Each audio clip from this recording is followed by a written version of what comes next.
सर्व ओबीसी बांधवांना सूचित करण्यात येत आहे, आपण सर्वांनी खाली बसून घ्यावं ही नम्र विनंती आहे। खूप गोष्टी आहेत आणि पोलीस बांधवांनी सहकार्य करावं, कारण की तुम्ही बघत आहात त्या महाराष्ट्रात वेगवेगळे आंदोलन होत आहेत, वेगवेगळे मोर्चे आहेत, इकडे घरं फोडतात, कोणाच्या गाड्या फोडतात, ही किती हुकुमशाही चालू आहे। आणि आम्ही थोडं 10-20 मिनिटांनी जास्त वेळ झाली तर आमच्यावर दाब टाकता। माझा आम्ही इकडे काय म्हणतात जामनेरमध्ये आपले जळगाव जिल्ह्यामध्ये विजयंतीच्या मार्फत आम्ही आंदोलन केलं, माझ्यावर 360 गुन्हे दाखल। अरे म्हणजे कोणती हुकुमशाही चालू झाली तुमची, म्हणजे कोणाच्या तरी इशावरती काम करायची शरळ होती, हे कुठेतरी बंद व्हायला पाहिजे। म्हणून आज आपण एकत्र आलेलो आहोत। सर्व ओबीसी बांधवांना तुमचं धन्यवाद। जय ओबीसी।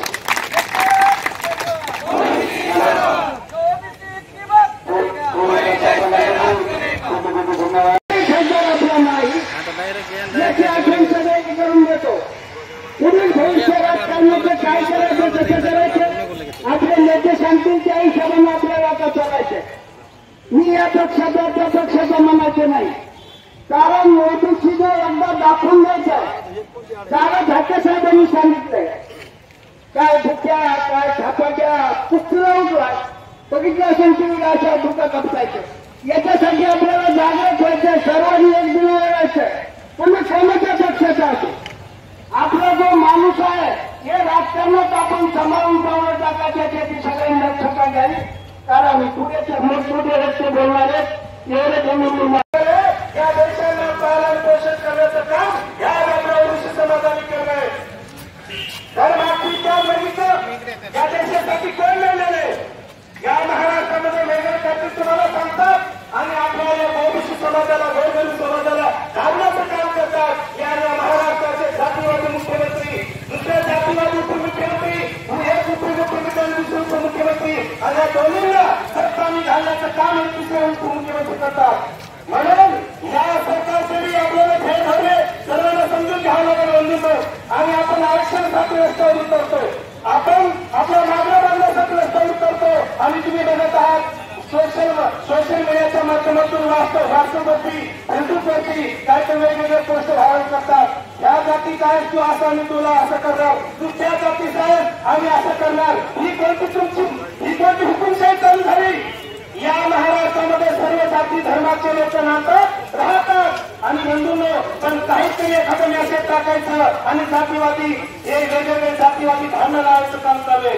काल आम्ही बघितलं राष्ट्रपती हिंगोलीचे बंजारा समाजाचे एक व्यक्ती होते आणि फोनवर अशी बाताबाती झाली, तुम्ही काय करता आम्ही बघतो, असे दंड ठोकून काय करते वेगळे होतात। पण मला सांगायचं लक्षात राहू द्या, ओबीसी बांधवांचं तुम्ही अंत बघू नका।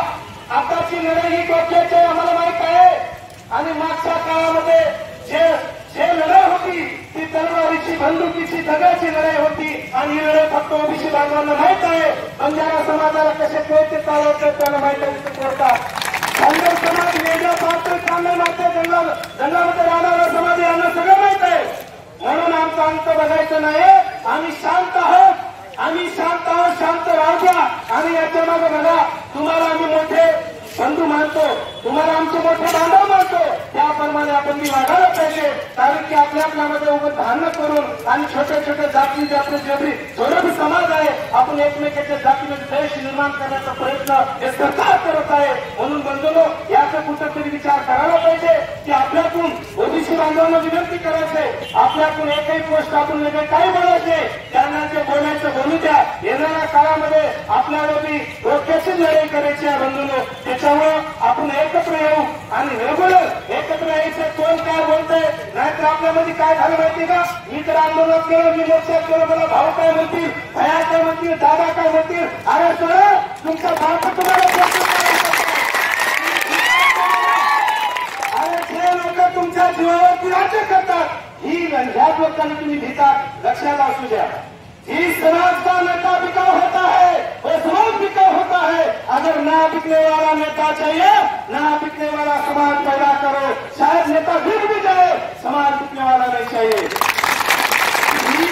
तुम्हाला आम्हाला बनावं लागेल।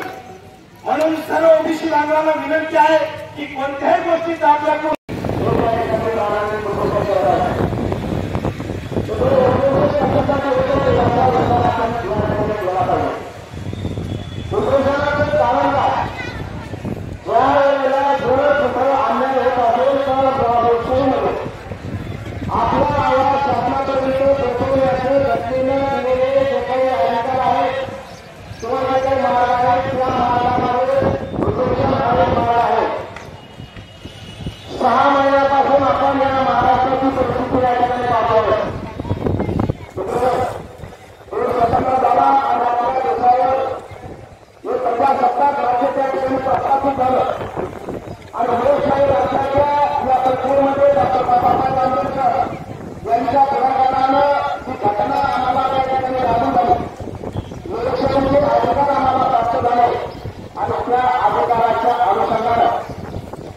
घटनेचा आणि त्या घटनेच्या वातावरणाने